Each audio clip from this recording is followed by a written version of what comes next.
sebagai ahli jawatan kuasa Majlis Fatwa Kebangsaan, ahli lembaga pengarah syarikat dan ahli lembaga pemegang amanah syarikat milik Mawib serta penasihat berkenaan dengan hukum-hukum syarak kepada kerajaan, badan-badan berkanun agensi kerajaan dan badan bukan kerajaan NGO.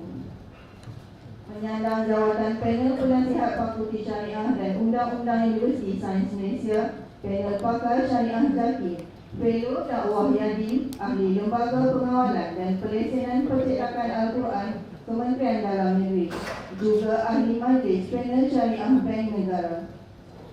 Beliau telah menerima anugerah Tokoh Maulidul Rasul peringkat wilayah persekutuan pada 2012, anugerah Tokoh Ma'al Hijrah peringkat negeri Terengganu dan anugerah tingkat mahkota wilayah pada 2015 yang membawa gelaran Datuk. Dengan segala hormatnya, saya menjemput Sohibul Samaha Mufti untuk menyampaikan ceramah beliau yang bertajuk Amanah dalam Bekerja. Dipersilakan.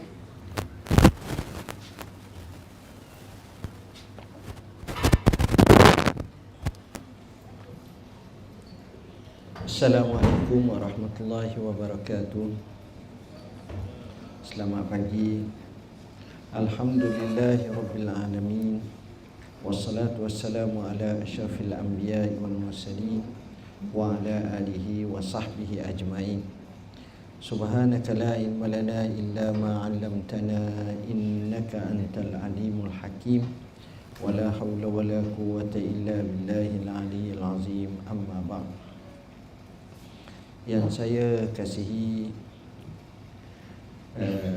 juru acara, yang saya hormati Dr. Muhammad Hanif selaku pegawai atau ketua kepada Kementerian Kesihatan Daerah Hulu Langak sini, Hulu Langak. Seterusnya jawatan kuasa penganjur daripada masjid daripada pejabat agama daerah Sepang, muslimin muslimat, hadirin hadirat, staf kaki tangan hospital, klinik yang saya kasihi sekalian. Alhamdulillah, pada pagi yang mulia ini kita dapat berhimpun dalam satu majlis yang cukup hebat bagi saya kerana bincang tajuk yang cukup hebat, namanya amanah. Bayangkan satu hari Sayyidina Abu Zar radhiyallahu an minta kepada Rasulullah SAW untuk dilantik menjadi salah satu jawatan. Lalu Rasulullah SAW tengok Abu Zar dan menyatakan, innaha la amanah wa innaha la nadamah yaumal qiyamah. Jawatan ini wahai Abu Zar adalah amanah, dan jawatan ini adalah kesesalan pada hari kiamat kelak. Artinya betapa besarnya amanah ini sehingga dizahirkan dalam hadis Nabi. Kalau kita baca watak Abu Zar ni orang sahabat yang cukup hebat, yang ikhlas, yang zuhud, yang wara', yang jadikan hamba-hambanya sebagaimana saudara-saudaranya dari sudut berkomunikasi dan berinteraksi dengan mereka. Banyak sangat kelebihan Abu Zar. Tapi Nabi beri satu indikator.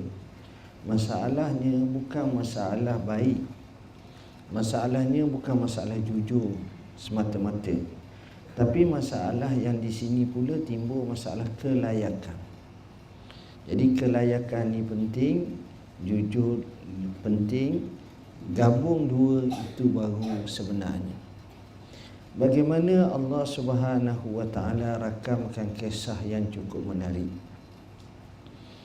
Dua orang perempuan yang nak beri minum air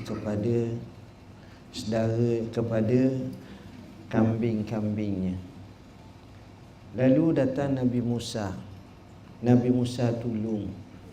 Jadi perempuan ini balik bagi tahu kepada bapanya, ada orang yang hebat sangat, yang tolong kita bergiam. Maka si ayah ni suruh si perempuan pergi panggil mari rumah. Si perempuan ini bercakap kepada si ayah selepas tengok akhlak dan budi luhur yang luar biasa, yakni Nabi Musa. Dia menyebut satu kalimah, inna khaira man istajartal qawiyul amin. Sesungguhnya yang paling baik untuk kamu mengambil upah, untuk kamu beri upah, ialah orang yang ada kekuatan dan orang yang ada amanah. Kuat di sini dalam bahasa mudah mampu. Kuat di sini dalam bahasa yang lain berkelayakan. Kuat di sini maknanya mempunyai bagaimana cara nak laksanakan tugas dengan efisien, dengan baik, dengan tepat, dengan cepat, dengan pantas, dengan profesional.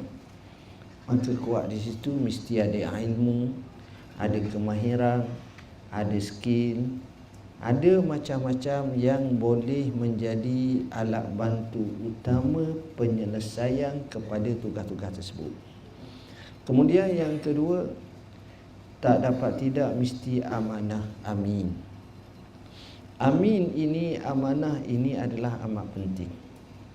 Sebab itu mereka kata kita ni perlu dua sifat bagi pekerja. Pertama, kelayakan. Kedua, kesetiaan. Kesetiaan ini sejuzuk daripada amanah, dan juga kelayakan pun sejuzuk daripada amanah.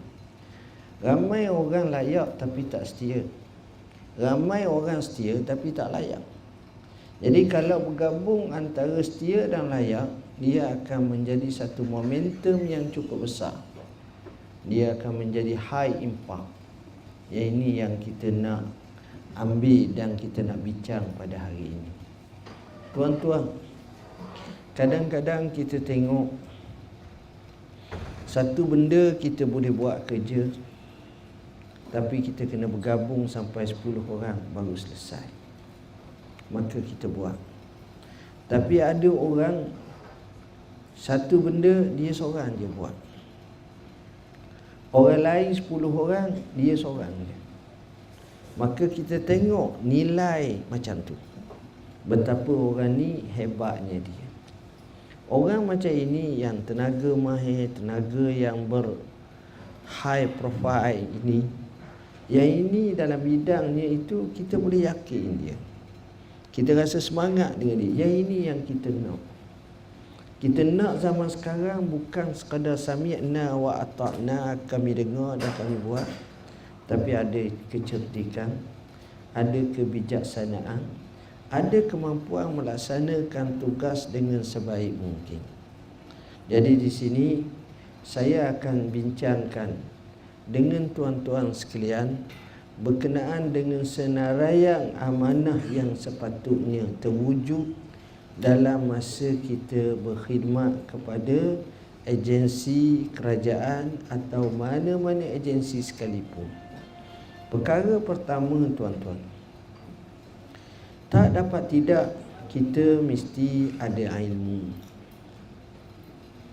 Kita tak boleh orang suruh kerja, kita kerja, tapi kita tak ada ilmu. Ilmu ini bermula daripada kita faham bila mana kita dilantik dengan terma pelantikan tersebut. Kita baca syarat-syaratnya. Kita baca kehendak-kehendaknya. Kita tak mahu kita ni terlepas peluang seperti ini. Kita nak faham. Ada orang dia pegang jawatan, dia tak tahu tugas dia apa dia. Tak tahu. Syekh, apa tugas? Tugas macam mana pula? Tugas biasa. Dia ada tulis 1, 2, 3, 4, 10, 20. Bila kita ada jawatan tu, kita aim berapa? Aim 10, aim 11, aim 17, 27, 32, 41, 48, 44, atau 84. Tuan-tuan dan puan-puan yang dirahmati Allah, maknanya tugasan ini kita kena faham. Kalau kita tak faham, payah. Macam mana? Banyak kita bertugas, kita ambil tugas orang, atau kita tak buat tugas hakiki kita. Bila kita tak buat tugas hakiki kita, macam mana kita nak berjaya? Macam mana kita nak tu? Artinya kita tidak berada dalam posisi yang kita ditaklifkan. Maka silap kita. Mungkin kita blame orang, kenapa kita tak naik pangkat, orang lain naik pangkat. Sebab kayu ukur itu tak kena. Benar anda bekerja bersungguh dan buat banyak, tapi tugas hakiki anda tak buat. Malang sekali nasib orang seperti ini. Sebab kesilapannya awal lagi tak faham. Dia tak tahu tugas hakiki dia. Kita mesti kena faham tugas hakiki dia. Bila kita kerja, kita kena faham. Kita kena berunding, kita kena berbincang, kita kena tawar-menawar, kita kena bagi, kita kena tengok apa tugas kita sebenar. Poin ini penting. Poin ini penting sangat. Yang kedua, bila mana kita nak jadi orang yang amanah, maka kita penuhi segala syarat-syaratnya. Syarat masuk kerja pukul berapa? Pukul 8. Keluar pukul 5. Kita cuba buat. Pukul 8, pukul 5. Seboleh-bolehnya mesti, sebab ini syarat dia dah. Melainkan kalau jenis tempat tu dia panggil flexi hours, macam pensyarah di universiti, dan saya nampak mufti pun lebih kurang macam tu jugalah dengan kesibukan tu. Jadi flexi hours. Jadi yang ini penting, kerana ramai yang tuang kerja yang tak tahu. Sebab dia silapnya, dia rasa masalah masa ni tak apa. Tak, tuan-tuan. Hidup ni setiap hari kita sebut bab masa je. Dalam hidup kita tak boleh terlepas daripada masa. Kita sebut esok, kita sebut nanti, kita sebut akan, kita sebut makan. Makan mesti ada waktu bila. Makan tengah hari, makan petang, makan malam, minum. Sama juga meeting pukul berapa. Bab masa je. Jadi kita tak boleh lari daripada masa ni. Jadi poinnya ialah kita penuhi syarat-syarat apabila kita termakan dan kita tengok dari segi perjanjian yang kita nak langsungkan itu. Poin yang ketiga, tuan-tuan. Dalam hidup kita ni, bagi nak jadi orang yang beramanah, maka kita kena meningkatkan mutu kerja kita. Mutu kerja kita. Mana sabar tau. Kita kerja dah berapa tahun je kerja? Saya tak lama, baru 18 tahun kerja. Cara 18 tahun kerja tu tak sama macam cara 18 tahun kerja. Sama dengan adik-adik yang baru masuk slim, yang kerjanya kita kata mari hospital ni batuk lalu. Dia lain macam. Cara kerjanya tak sama. Jadi tak kena sangatlah, tuan-tuan. Ini mesti ada something wrong. Kenapa jadi macam ni? Tak ada kecekapan, tak ada efisien, tak ada kebijaksanaan dan tak ada kepantasan. Ni mesti ada sesuatu. Saya beri contoh analogi yang paling mudah lah. Seorang budak namanya Mamat. Periksa SPN dapat 9D. Orang lain 9A, dia 9D. Jadi mak dia pun kata, kau ni lulus je mak, tak boleh buat apa dah. Hang nak belajar tak lagi? Dia kata tak nak dah mak, payah, tak nampak. Tak apalah mak, nak buat apa tak tahu mak. Ginilah mak cadangkan hang gin nebo di cana dengan pak de tu, pala sipang tu. Kau kerjalah situ. Dia kata boleh mak. Mak pula memang suka makan roti canai. Roti canai, roti telur pagi-pagi. Jadi mak ni pun, dia pun pergilah kerja. Dia pergi kerja, tuan-tuan. Kali pertama dia nebor roti canai tu, tak jadi bulat. Jadi panjang, macam roti apa dah, roti keramat. Jadi 3 segi. Tak jadi bulat betul. Lepas tu masak separuh tak rasa tebal, cara uli tak kena. Tak apa, tu hari pertama. Pada tegur dia. Tapi saya tak kata 18 tahun, 10 tahun kemudian dah dia buat 80 hutir sehari roti canai ni. Dia tebak roti canai tu, tahun yang ke-10 kita pergi sekali lagi, cara dia tebak tu lebih hebat pada Pak De dah. Bulat tu macam ukur dengan pinggang. Bulat. Rasanya cukup sedap. Cara pula dia lambung, dia sambut ke belakang dengan piring. Dia boleh buat akrobatik. Dia cukup hebat. Kenapa berlaku satu kenaikan taraf dan tahap? Kerana apa? Kerana di situ telah terwujud baginya kepakaran yang diasuh setiap hari 10 tahun. Tapi ada orang tu masih sama juga. Ini rugi, tuan-tuan. Mesti ada sesuatu tak kena. Sedangkan kita ini bila kita latih banyak, kita akan jadi skill, kita akan jadi baik, lagi baik, lagi baik, lagi baik, akhirnya terbaik. Ni yang kita nak. Poin yang kedua, tuan-tuan, bila mana kita, seterusnya lah, bukan yang kedua dah, kita bila kita bertugas, kita bekerja, maka kita jelaskan juga apa matlamat kita bekerja. Ada orang dia kerja sebab nak duit. Yalah, tak ada orang kerja tak nak duit. Nak duit, nak gaji. Dia pun kata nak gaji, nak naik pangkat, nak gaji besar, nak naik bersilang, nak naik menegak, nak dapat lompat mata gaji, nak dapat gaji cukup besar, nak dapat super skill, nak macam-macam. Tapi kadang-kadang kita tak dapat. Saya selalu tanya pada sahabat-sahabat, kadang-kadang lah saya fikir, sebab saya mungkin akses boleh bertemu dengan ramai orang-orang yang jenis hebat-hebat lah sikit. Saya tanya mudah je kadang-kadang. Kalau kita tengok Ketua Setiausaha Kementerian Kesihatan, sebab saya cakap sini, atau Ketua Setiausaha Kementerian Pendidikan, atau Pengajian Tinggi, atau Keselamatan, atau Dalam Negeri, macam-macam lah dia ikut kementerian-kementerian yang ada. Ambil satu, Ketua Setiausaha. Ketua Setiausaha ni umur berapa? Dia mesti kurang pada 60 tahun. Sebab 60 tahun tu pencen.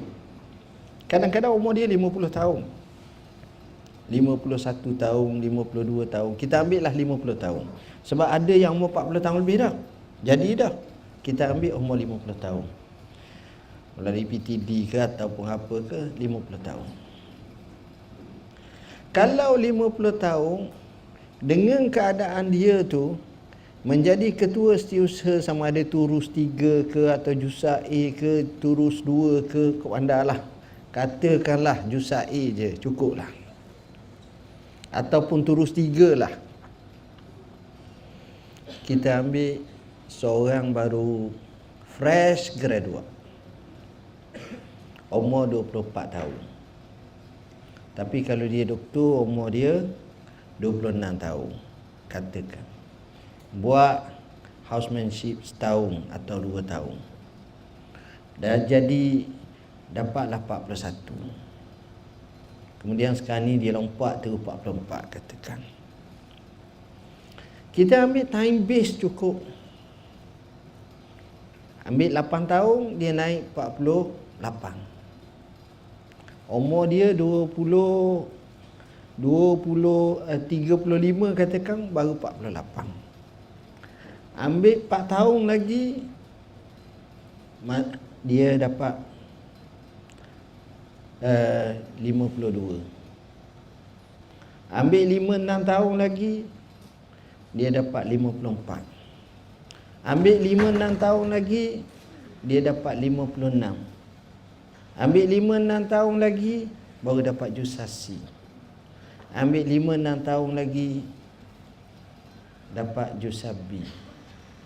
Akhirnya kalau dia naik macam tu, dia tak akan sampai kepada tahap ketua pengarah tu.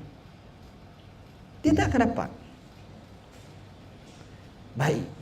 Bila tak dapat, kenapa? Sedangkan ketua pengarah tu umur muda. Tangan dia ada 18 ke 2? 2 juga. Kaki dia 2. Kepala dia 1. Mata dia 2. Artinya dia sama dengan kita, kita sama dengan dia. Dia orang, kita orang. Tapi kenapa dia boleh, kita tak boleh?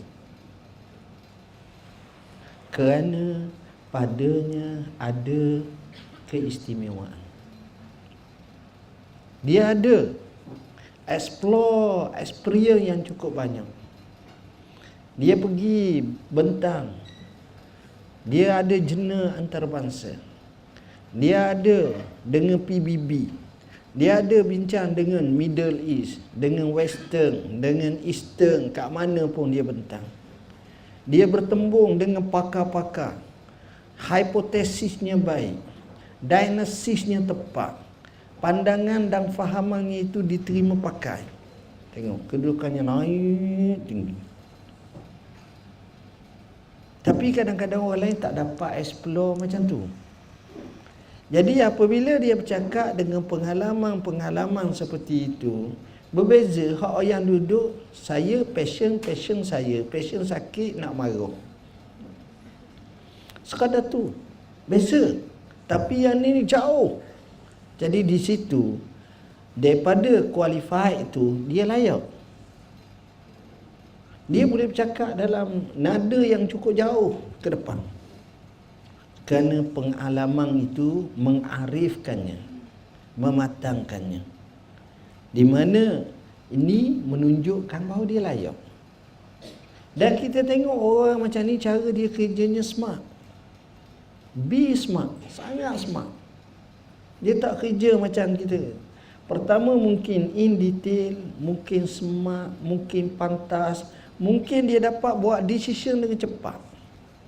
Dia tak boleh tak banyak je. Ataupun kena tengok dulu. Jadi lambat. Tuan-tuan, di sinilah bila kita tengok macam tu, itulah yang menyebabkan kita tak boleh jadi mereka. Dia berada dalam satu kelompok zon. Orang macam ni, high level ni, dia lebih kurang semua, tuan-tuan. Dan antara masing-masing tu dia akan serlahkan lagi. Yang ni jauh lebih ke depan, yang ni ke depan, yang ni cara slow je tapi nampak gerak kerja tu laju. Perkara-perkara macam inilah yang menyebabkan mereka hebat. Cuba fikir tuan-tuan, macam mana mereka boleh jadi macam tu? Mesti dia akan dapat satu pendedahan yang baik. Dia mungkin ada sifu yang baik. Dia mungkin ada time management yang baik. Dia mungkin ada cara atur quality times yang baik. Dia mungkin ada satu harapan sasaran yang cukup baik. Ini dia. Jadi perkara macam itu kita nak. Poin seterusnya dalam kehidupan kita ni, sebagai nak menzahirkan amanah ini, kita tak dapat tidak. Kita buat sesuatu itu biar itqan. Itqan ni maknanya tepat. Kata Nabi SAW, innallaha yuhibbu 'abdan iza amila amalan an yutqina. Allah amat suka seorang hamba tu bila dia buat sesuatu perkara, dia buat satu amalan, dia buat dengan itqan. Betul-betul profesional, tepat, tekun.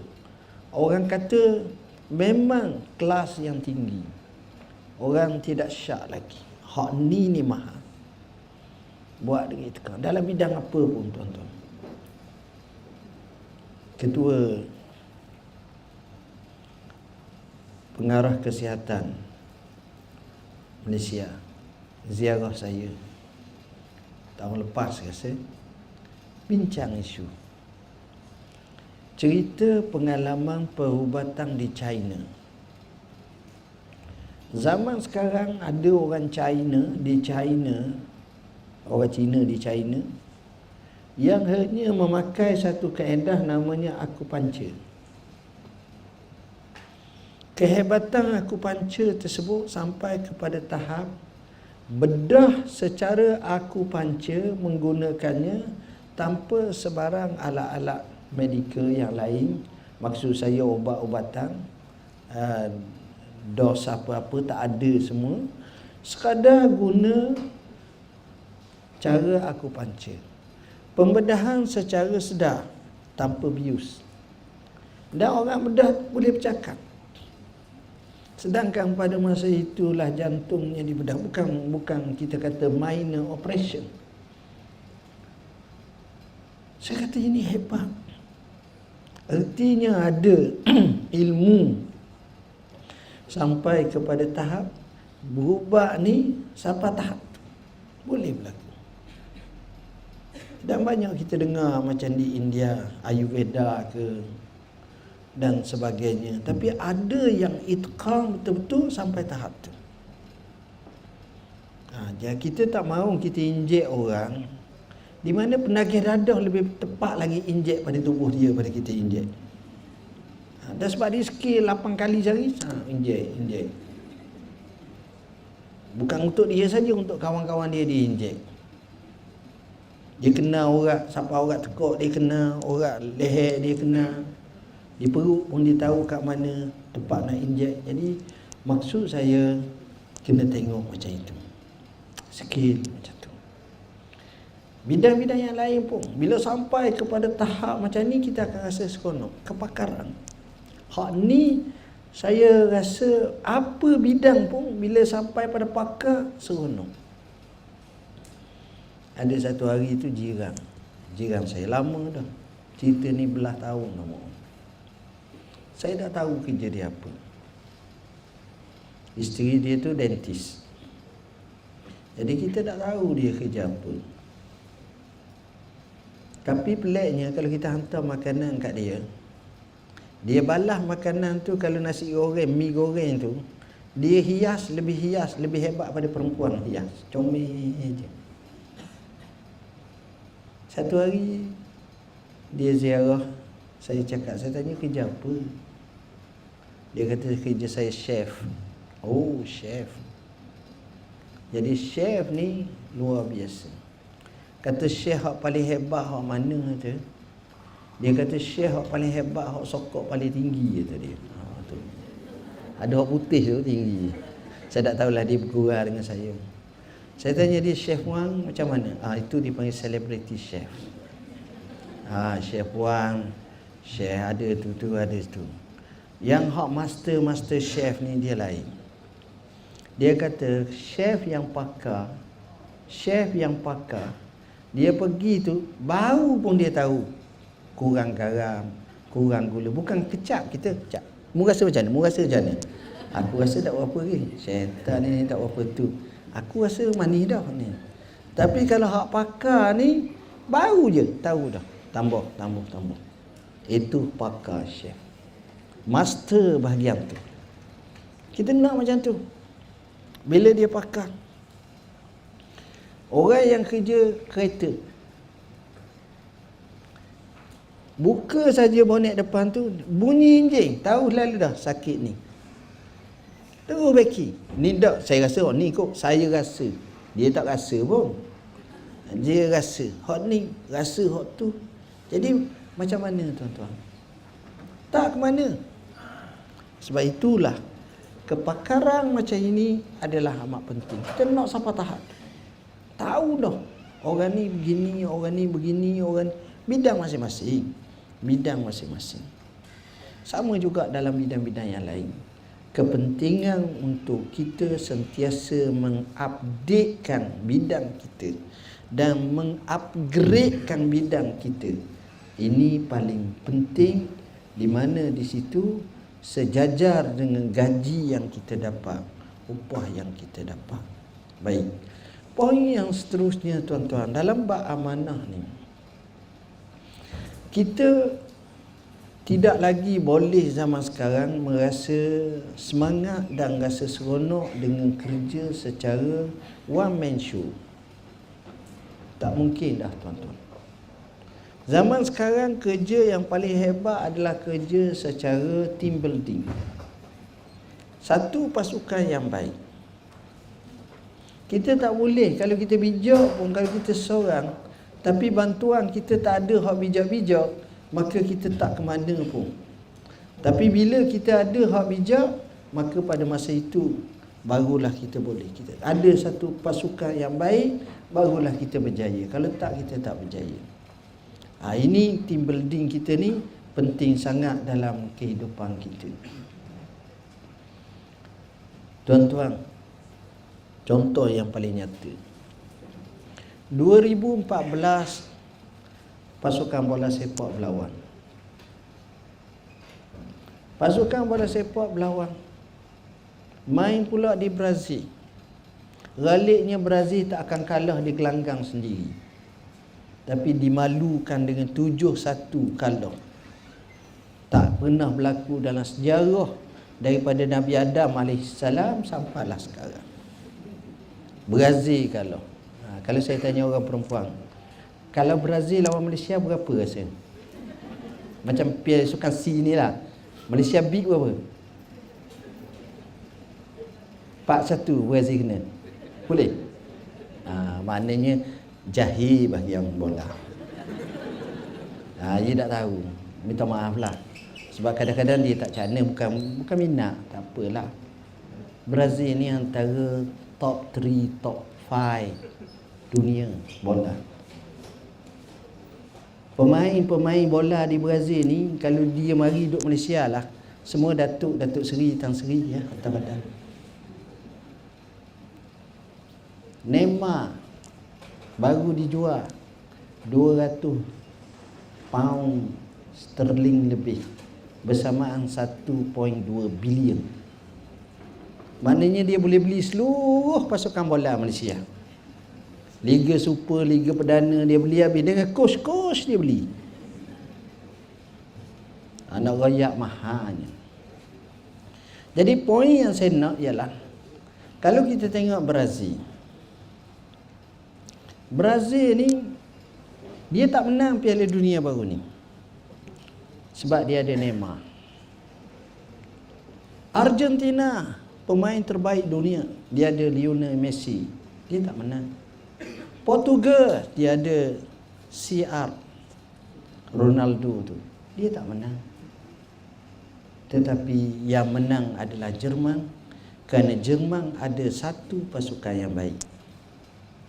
Satu pasukan.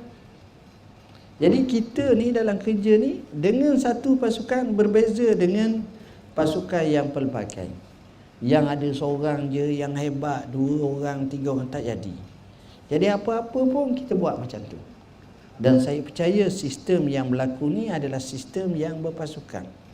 Cuma macam mana kita nak biar insijam yang ngam dia punya pasukan tersebut. Poin seterusnya, tak kala kita bekerja tuan-tuan, kita juga mesti sebaik-baiknya ialah bukan semata-mata menghabiskan kerja kita, tapi juga kalau boleh ada merancang bagaimana nak menjadikan kerja begitu efisien dan cepat. Poin inilah paling sukar. Tuan-tuan, cuba tengok satu restoran yang berjaya, dan cuba tengok satu restoran yang tak berjaya. Hak tak berjaya banyaklah, ni hak berjaya. Satu restoran ni orang ramai datang. Satu restoran ni tak ada orang datang, kecuali 2-3 orang. Yang ni ramai sangat datang. Yang ni 3-4 orang. Apa beza antara dua ni? Hak ni ramai, hak ni tak ramai. Cek list. Sekurang-kurangnya hak ramai datang ni ada 4 sifat dia. Ada 4 sifat restoran tu. Pertama, restoran tu bersih. Tengok kita makan, tiba-tiba kita kata akak kaki kena akak. Sebab apa? Tiku munduk nak lalu. Payah. Payah. Restoran macam tu payah. Baik. Jadi bersih. Nombor 1, bersih. Dan sifat bersih ni, pengotor pun suka bersih. Dia pengotor tapi tengok bersih dia suka. Dan pengotor sendiri pun tak suka kotor, walaupun dia pengotor. Kan pelik. Bersih. Perkara yang kedua yang menjadi subjek utama, makanan tu sedap. Kalau makanan tak sedap, bersih tak mana pun, tak ada benda. Sedap. Saya selalu pergi ke Mekah. Kalau tahun lepas saya pergi, tahun banyak begini lah pergi. Kalau pergi ke Mekah ni, siapa dia yang boleh pergi ke, cuba pergi satu restoran namanya Ridan. Ingat pula Redang, Terengganu. Ridan. Restoran Ridan ni tuan-tuan, setakat tekok saya makan nasi Arab seluruh Malaysia hak sedap-sedap, Ridan lagi sedap. Sedap sangat. Dia kambing saja, dia sembelih untuk makan ni, untuk restoran dia setiap hari, tak banyak. Lebih kurang dalam 200 ekor je sehari. 200 je. Tu tak masuk ayam, tak masuk lagi benda lain. Laku, penuh. Hak order ada, hak take away ada, hak makan situ ada, macam-macam. Saya mazhab makan lah biasanya. Sedap. 3 orang makan sedulang habis tuan-tuan. Dulang besar. Sedap. Tapi syaratnya biar jangan makan lagi lah. Dengan dagingnya, daging tu kita boleh ceraikan. Daging kambing tu yang bakar, memang sedap restoran tu. Jadi poin yang kedua, sebab lakunya restoran kerana sedap. Sedap. Poin yang ketiga, sebab lakunya sebuah restoran kerana pantas. Kalau kita order 2 jam setengah baru sapa nasi, kita akan tanya, awak baru masak nasi ke awak baru tanam padi? Tengok. Itu nak ngamuk tu, nak marah. Tak boleh. Dibuat satu perbandingan restoran yang hebat di dunia. Ada satu restoran tu ambil order sampai makanan pula atas meja tak kurang daripada 7 minit. Tak lebih pada 7 minit. Dia nak berjalan pun dia pakai hak troli kasut tu, laju semua. Hak ni pun gini, ambil pula gini, letak makan. Order pula dia dah pakai tepi dah, dia pakai masuk dalam sistem ni, hak ni pun keluar. Bila hak ni keluar, hak ni pun ni. Kira seolah-olah dalam kuali tu siap dah hak mana nak masuk, hak mana dah ni. Dia makanan suka cepat. Tengok efisien. Jadi kalau macam itu, orang suka. Sebab manusia sekarang ni suka cepat, tak suka lambat. Tunggu lambat. Cerita Pak De, Mak De, Pak Lang, Ayah Long duduk kampung minum kopi 2 jam setengah duduk kedai kopi tu cerita lama tuan-tuan. Cerita baru ni tak, orang nak cepat semua. Jadi poin yang ketiga, nak laku kerja kedai mesti cepat. Yang keempat, poin yang paling penting, kena wujud mesra. Zaman sekarang kata mesra rakyat, mesra pelanggan, mesra alam, mesra. Jadi Bila kita mesra ni, orang nak marah pun kurang. Ada sahabat saya tu, dia pergi ke hospital sakit lutut. Bila sakit lutut, kawan ni pun tanya, "Awak nak buat MRI ke ni? Ada berapa banyak duit?" Kejut kawan tu. Memanglah mahal MRI atau CT scan, tapi janganlah tanya gitu directly sangat. Jadi benda-benda macam ni pun satu hal juga, tak mesra. Tapi kalau hak mesra ni kan main mudah. Kita tengok bila mesra. Ada seorang orang putih, dia nega daripada bawah. Dia naik, akhirnya dia ada satu mega hypermarket besar, maju. Dan dia ada board director, dia ada punya share partner.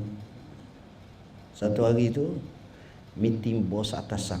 Dia tua dah masa tu, 70 tahun, 60 tahun dah. Meeting bos atasan. Dia pun chair meeting dalam bilik khas. Sedang dia meeting ni, tiba-tiba pintu bilik meeting tu dibuka. Bila dibuka, berlari seorang budak perempuan kecil. Tu duduk kat riba dia. Dia pun ambil coklat ke apa, dia bagi. Dia gosok kepala. Dia buat, dia menyapa. Jadi terhentilah sikit, berhenti meeting tu. Cakap. Sudah cakap tu, tiba-tiba datanglah seorang nenek tua. Terima kasih. Budak ni pun pergi.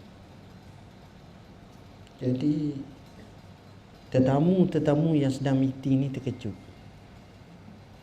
Dia kata, siapa dia? Cucu ke? Ke anak? Cucu pun bukan, anak pun bukan. Siapa dia? Dia adalah pelanggan saya. Kerana saya baik dengan nenek dia dulu masa sama-sama muda, dia percaya kepada saya. Anak dia pun baik. Sekarang ni generasi cucu pun baik. Kalau kita dah dapat pakat besar, kau tak kenal aku siapa? Kau siapa ni? Cepat lupa. Tapi dia ingat. Dan dia maintain. Ertinya customer dia tu, klien dia tu sampai 3 keturunan. Tengok. Sebab mesra. Tuan-tuan kan dengar ada orang komen, Kementerian Kesihatan, hospital ni, klinik ni, kita kak panas telinga kalau ada isu-isu yang besar. Macam-macam. Tuan-tuan ingat, tuan-tuan baiklah 14,000 kali pun, bukan sekali. 14,000 kali pun. Tapi tuan-tuan buat tak betul sekali. Hak sekali tu orang baca. Hak 14,000 orang tak baca. Orang tak tengok pun tuan. Orang wadah pun. Tapi hak 14,000 ni hak yang sekali je tuan-tuan buat silap. Okay. Tuan-tuan buat silap, tuan-tuan akan dilihat. Orang kata, Allah. Ini kata Imam Syafi'i. Imam Syafi'i kata, hak tu lah kena jaga. Kita ni nak menuju kejayaan mudah, tapi nak memelihara kejayaan tu payah.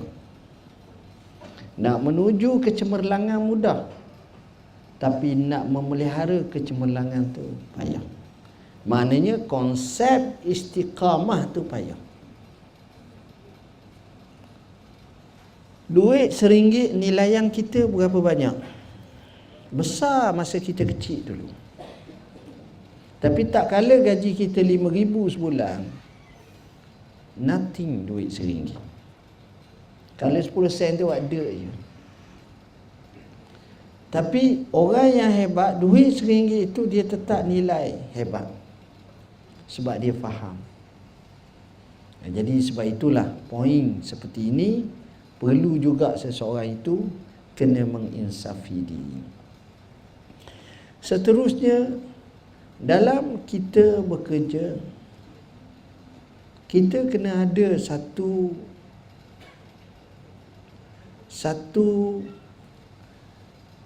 carta pelang untuk kita buat apa benda kita nak buat. Kita tak boleh masuk kerja, turun kerja. Jadi robotik kita. Kita sendiri ada inisiatif. Apa kita nak buat? Bila kita kerja, kita ada satu matlamat. Apa yang saya nak buat pada hari ini. Jadi perancangan seperti itu adalah amat-amat penting. Kita rancang dah kita nak buat apa. Hari ini rancangan saya nak buat begini.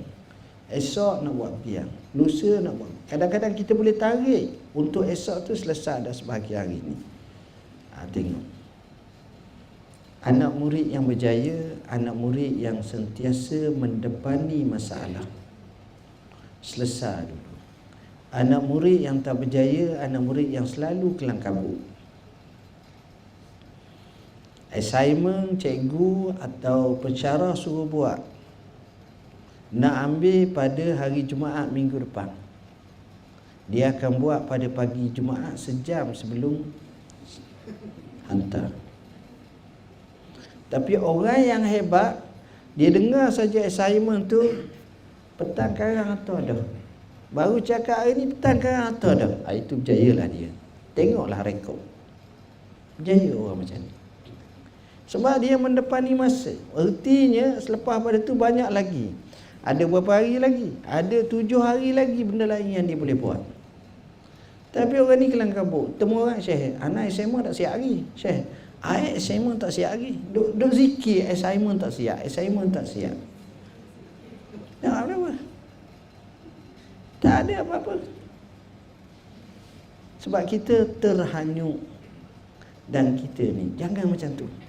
Kerja be smart macam tu. Buat cepat. Seorang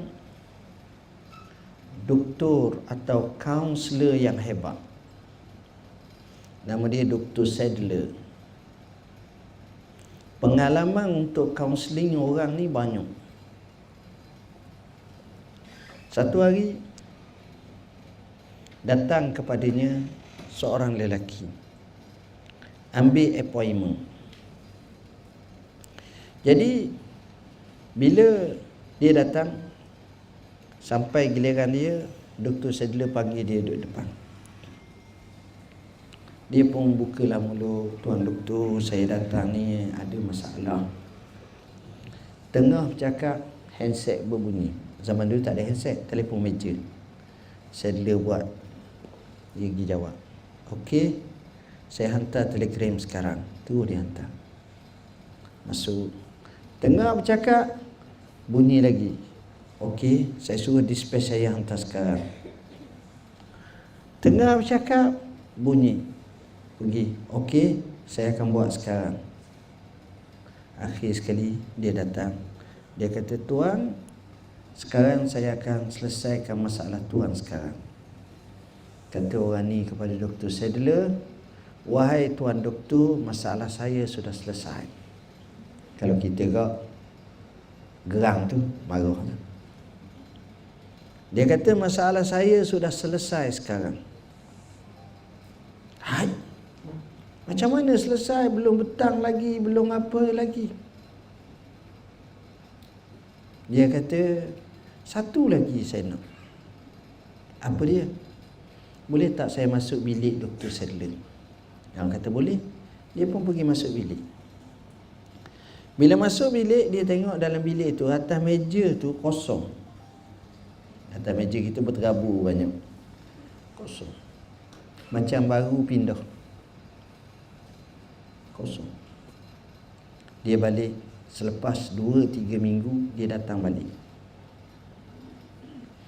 Bila dia datang semula, dia cakap dengan Dr. Sadler, dia nak buat appointment tapi tak mahu dalam tu nak ajak minum luar. Nanti bunyi telefon susah dia. Akhirnya dia ajak dia belanja doktor, makan, minum, buah. Dia tanya Dr. Sadler, you tahu tak I siapa? Dia tak tahu, tak kenal. I ni adalah big boss kepada syarikat konglomerat yang terbesar di Amerika. Masa itulah seseorang, orang besar sangat.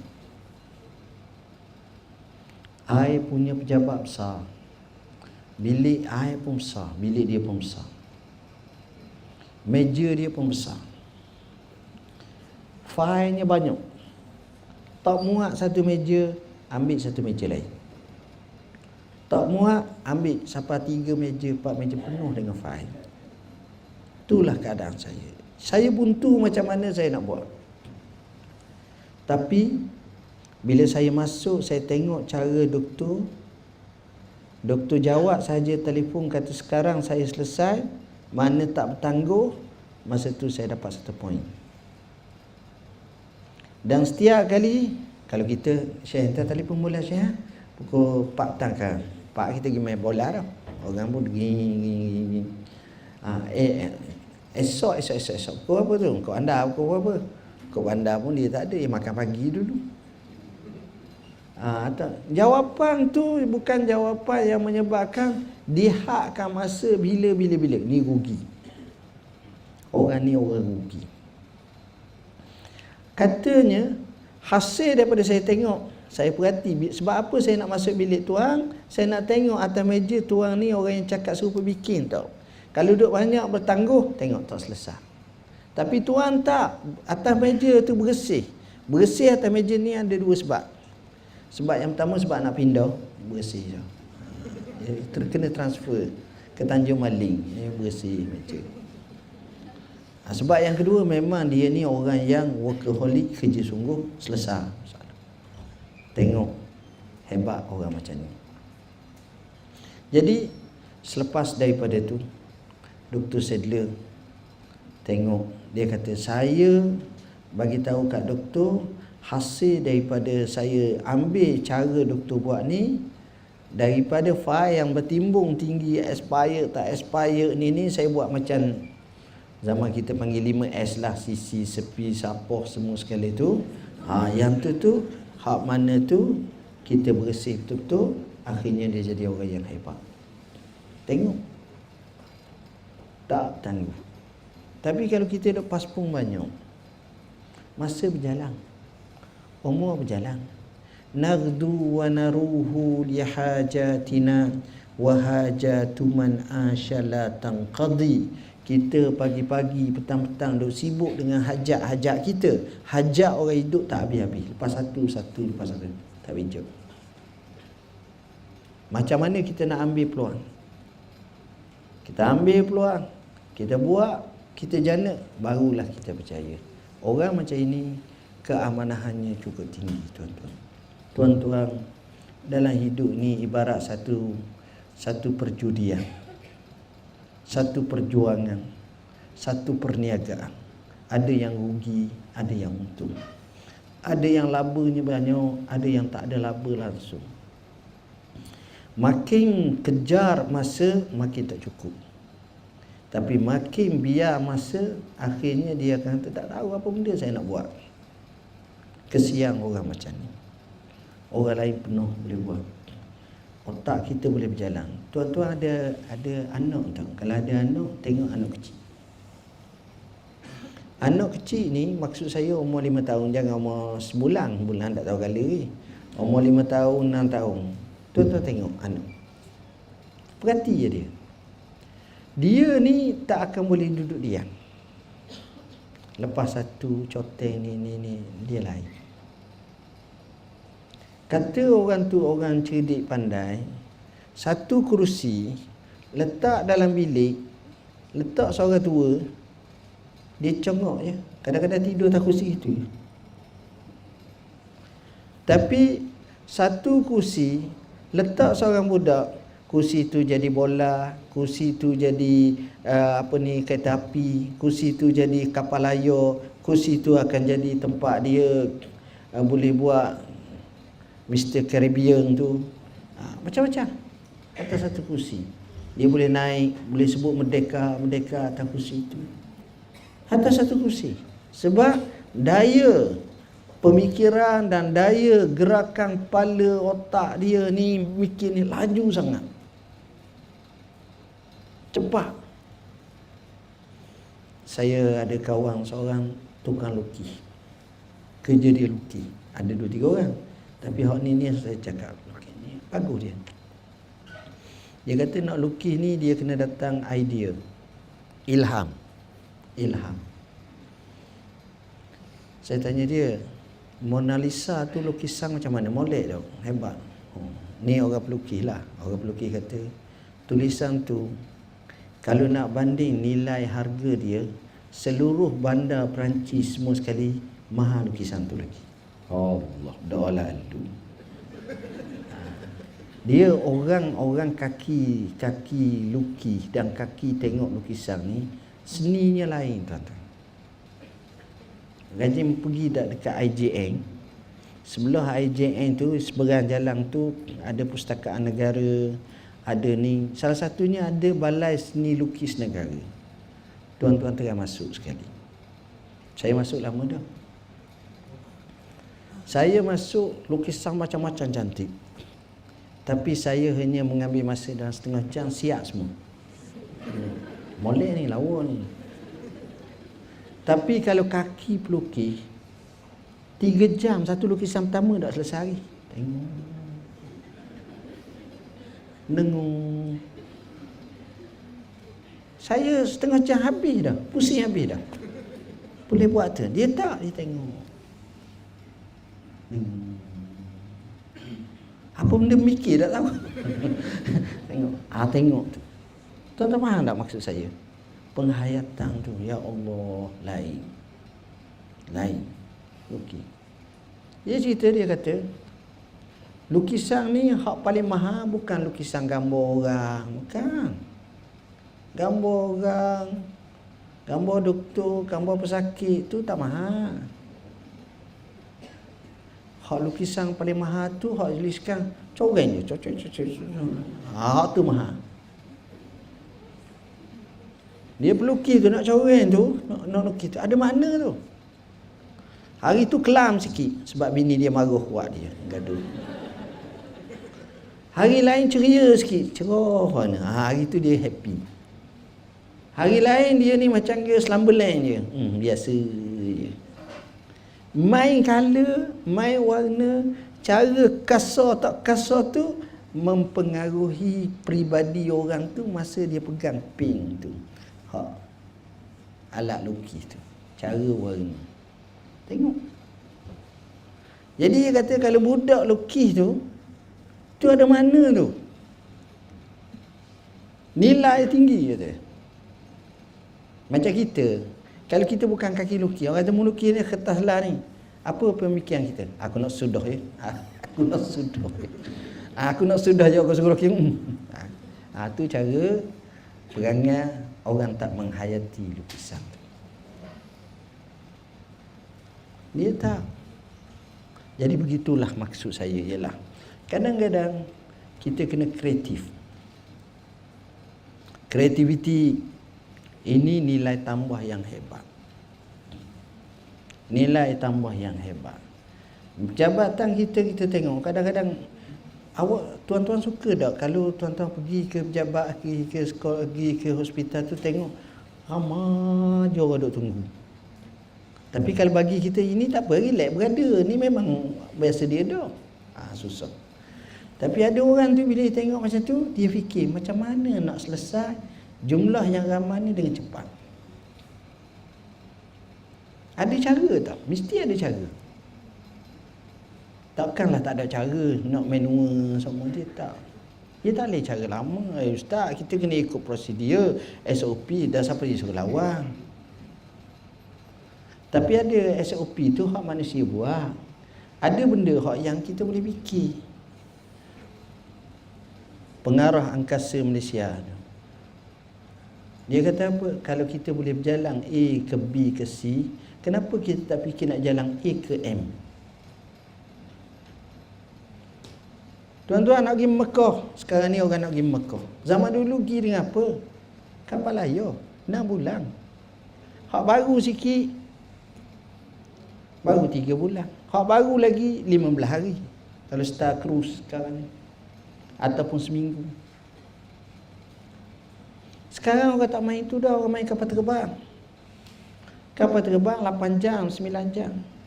Terbaru 7 jam. Satu masa nanti orang pergi Mekah 4 jam je tuan-tuan. Sekarang dah kita tengok ada dah Airbus 380. Nanti ada lagi boleh speed laju lagi, sekejap je sampai Mekah. Dan tak lama. Tak lama tuan-tuan.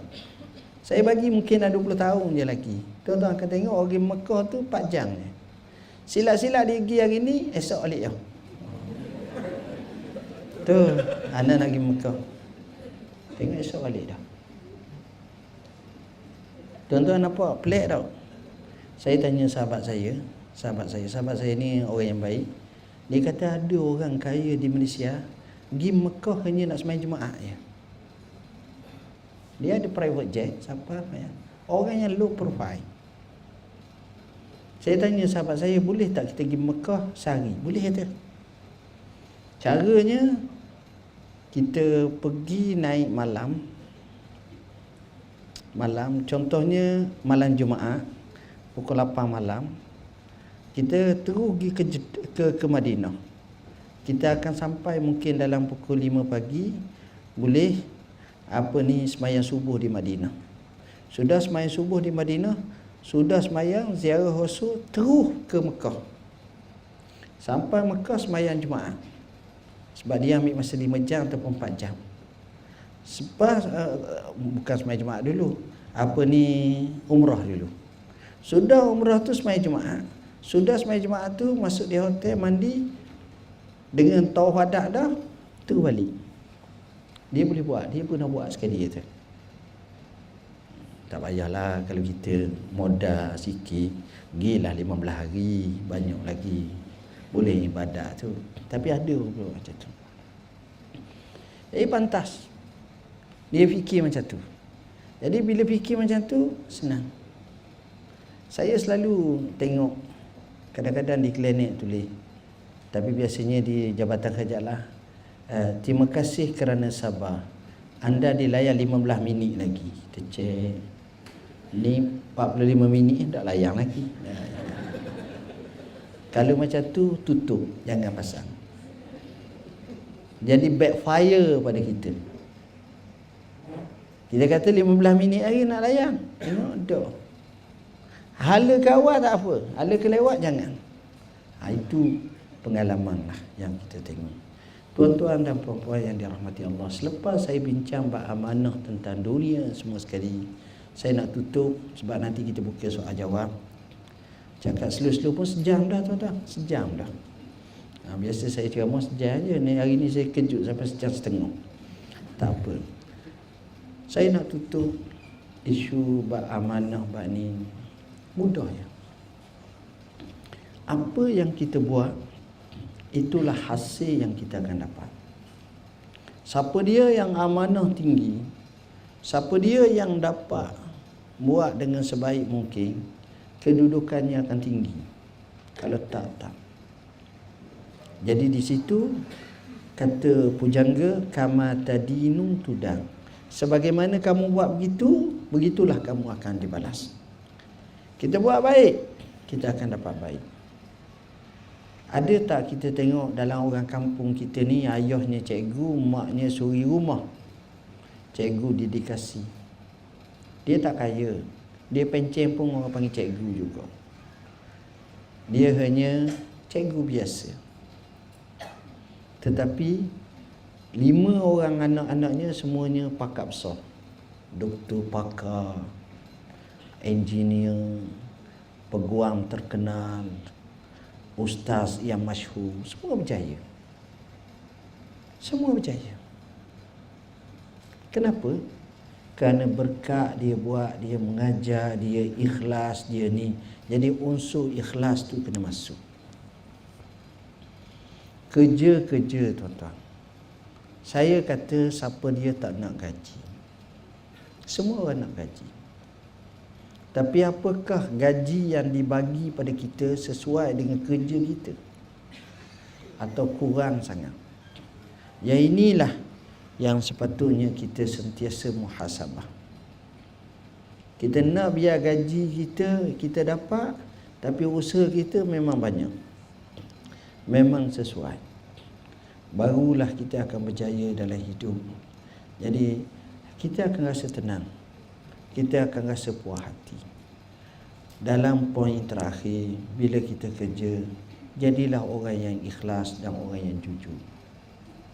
Orang yang ikhlas dan jujur ini tak ramai, tuan-tuan, tapi dia mahal dalam kamus kehidupan kita. Jadilah orang yang ikhlas dan orang yang jujur. Selama mana kita ikhlas, selama mana kita jujur, maka kesannya cukup besar dalam hidup kita. Itulah sedikit nasihat saya. Kita buka soal jawab dulu. Wallahu a'lam.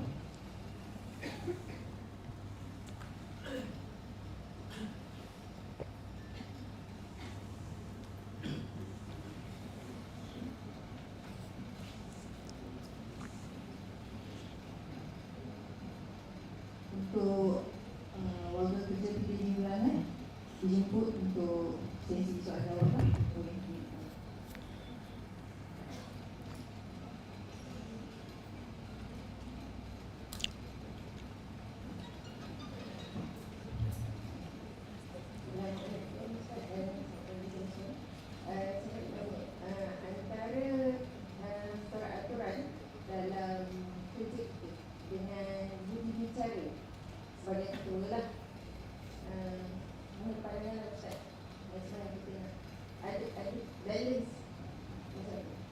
Ya, terima kasih.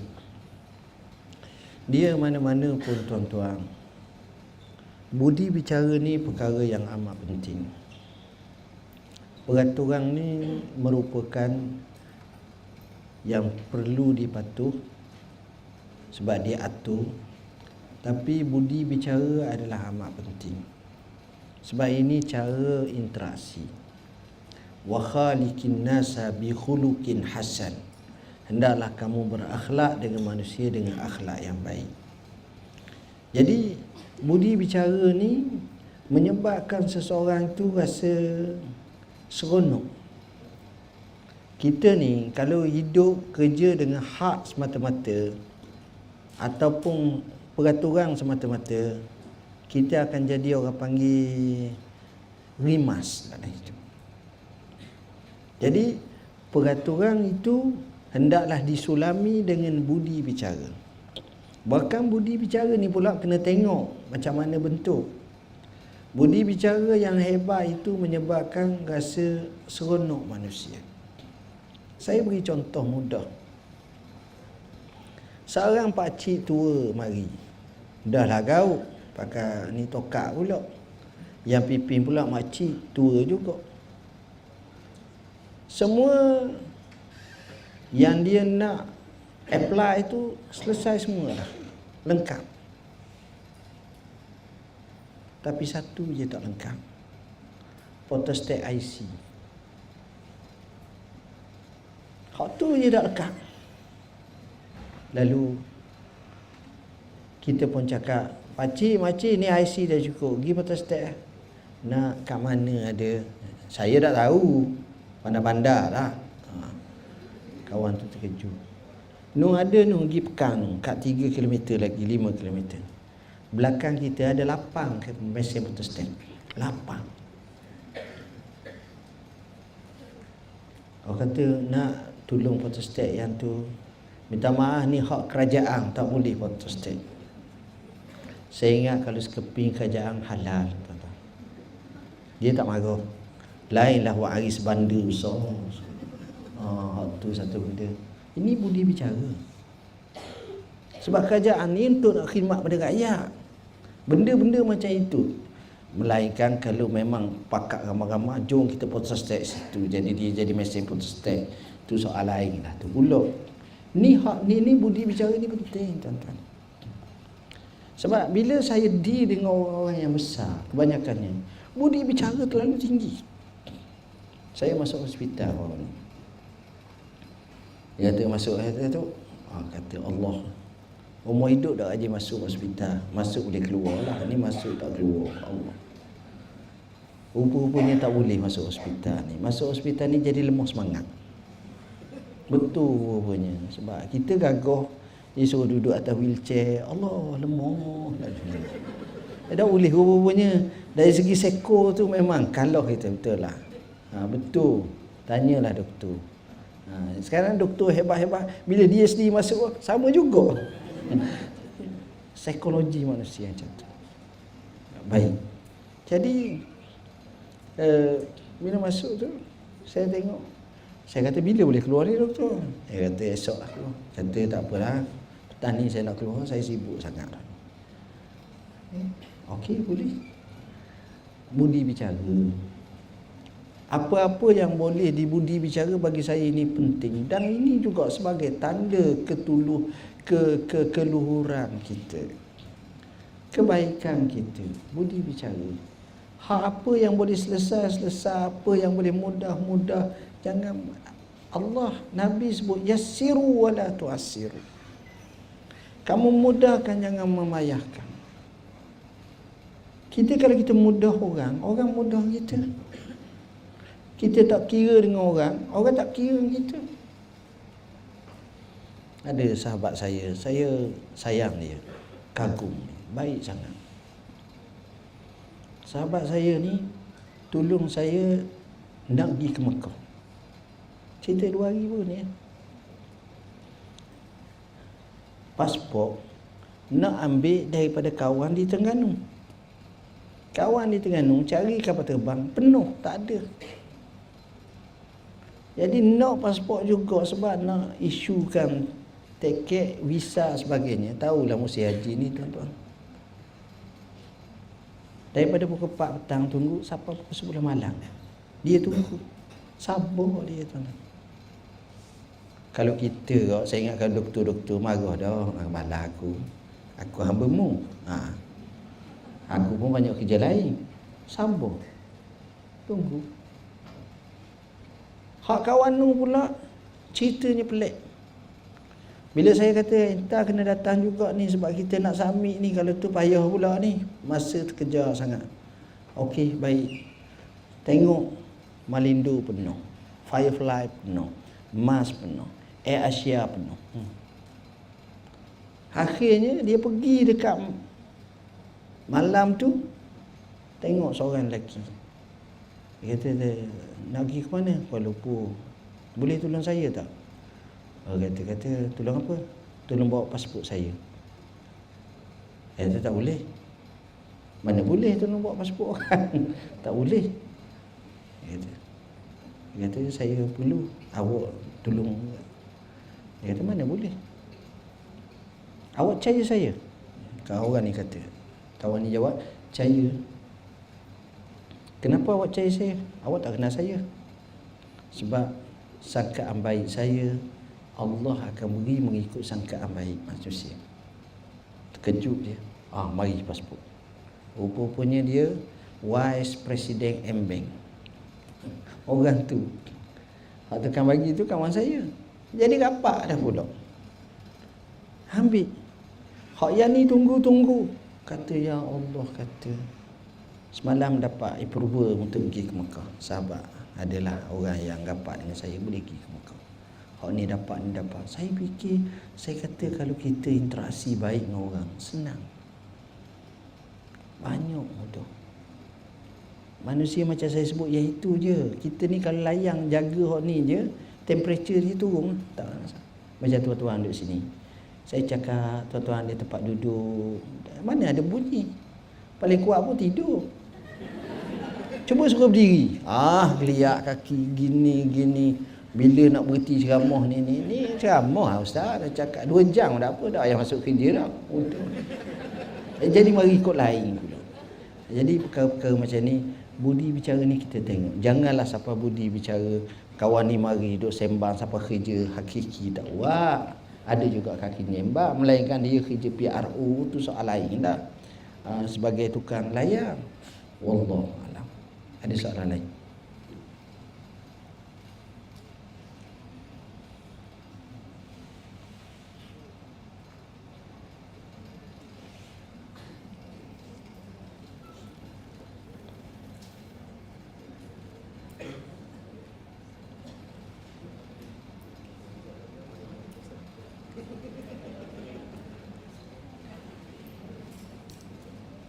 Ada orang soal, saya boleh Ustaz.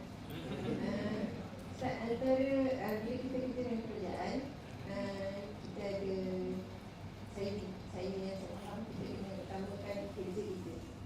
Tapi antara family dengan kerja, dengan tanggungjawab kita sebagai pekerja, macam mana misalkan kalau ada satu-satu hari dalam family dan macam kita nak utamakan, yang mana kita utamakan?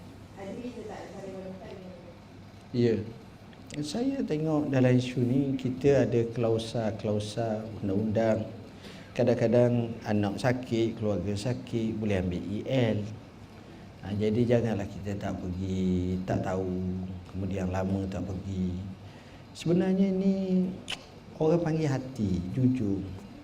Kadang-kadang kita dalam kerja, kita cuba nak kurangkan waktu kerja kita. Itu tak bijak. Kadang-kadang kita tak selesaikan masalah, itu tak bijak. Jadi yang paling baiknya kita faham kerja kita. Dan kalau kita terpaksa umpamanya cuti ke keluarga ke, itu memang satu tanggungjawab hakiki kita. Tapi kita kena ada backup. Backup ni penting. Jangan dengan sebab kita cuti 12 hari, 30 hari, pakai senyap habis dulu. Tak kena macam tu. Dia kena ada backup. Bila ada backup ni, ini yang menyebabkan walaupun kita ada, walaupun kita tak ada, kerja tetap tidak tergendala. Tetap jalan. Ini orang ibarat remote lah. Hot ni boleh. Itu baru bagus. Tapi kalau kita macam ni, itu masih lagi kita kena faham. Apabila kita berada dalam satu posisi, maka kena jaga semua perkara. Kalau kita sebagai doktor, maka doktor lain bunyi, ni kenapalah cuti je, lepas cuti pula dia dah ambil EL, dia selalu ambil MC semua, lepas MC sakit sikit, batuk sekali, MC selalu dah. Dia baik pula dengan orang pegang MC.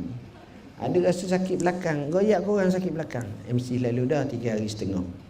Jadi MC, benda-benda macam ni, jadi ada orang yang beriman dengan MC. Jadi masalah tu. Siang dia. Sedangkan dia duduk di hospital, MC lagi. Nak suruh masuk dalam ward tak mahu. Nak MC je. Jadi duduk rumah. Jadi bagi dia tu. Jadi cara macam tu tak kena. Bagi saya, pandai. Orang yang pandai mengatur ni, okey. Untuk anak, untuk isteri, untuk keluarga, untuk kerja, untuk ni, semuanya jalan baik.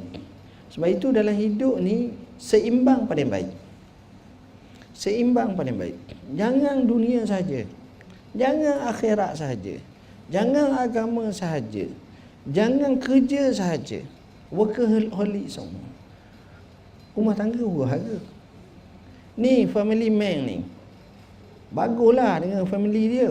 Tapi kerja dia huru-hara. Kawan kata, berat. Dia lambat ada cuti. Melancong lalu. Bagusnya. Nampak family man. Tapi bad reputasi kepada rakan. Orang tanya, kau tahu tak mak tu? Mak tu dah ayah lah, masuk apa-apa bahaya dia. Orang ni pula sama. Susah. Yang kita nak biar kita baik pak kerja, kita baik kat ni, kita baik kat ni, ya itulah yang paling baik. Setiap orang ada 24 jam je. Tak ada seorang pun dapat 28 jam.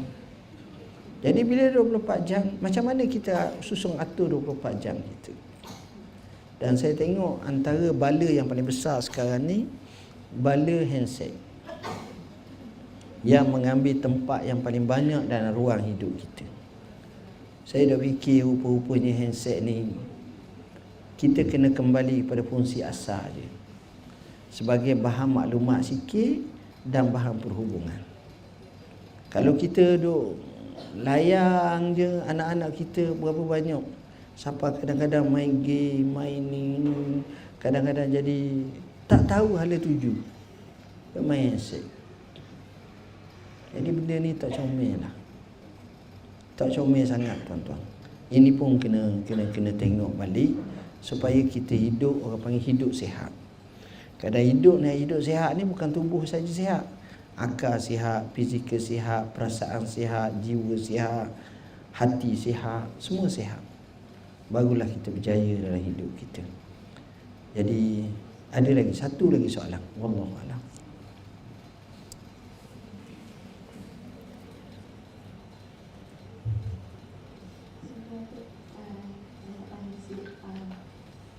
Kita tahu obesiti dengan diabetes dan hypertension memberi kesan kepada manusia umat Islam seluruh even efek kita banyak dan hidup sihat tu memang Nabi Muhammad sendiri mengenai aktif fizikal, dia tak makan banyak dan selalu berpuasa dan dia adalah anggota kesihatan kami di tempat kerja kita memberi saranan tidak merokok, tidak makan banyak dan bersenam.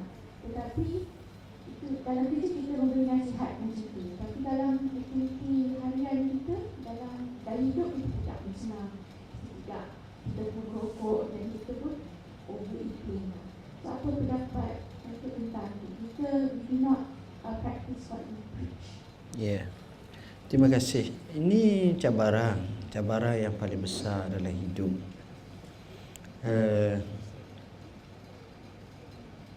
Kadang-kadang kita tengok, minta maaf cakap lah, anak kita jaga dia lama dah, tak berubah-ubah perangai.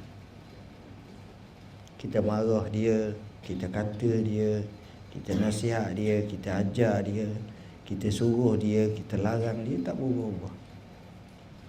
Dia pergi sekolah, dia tak berubah-ubah.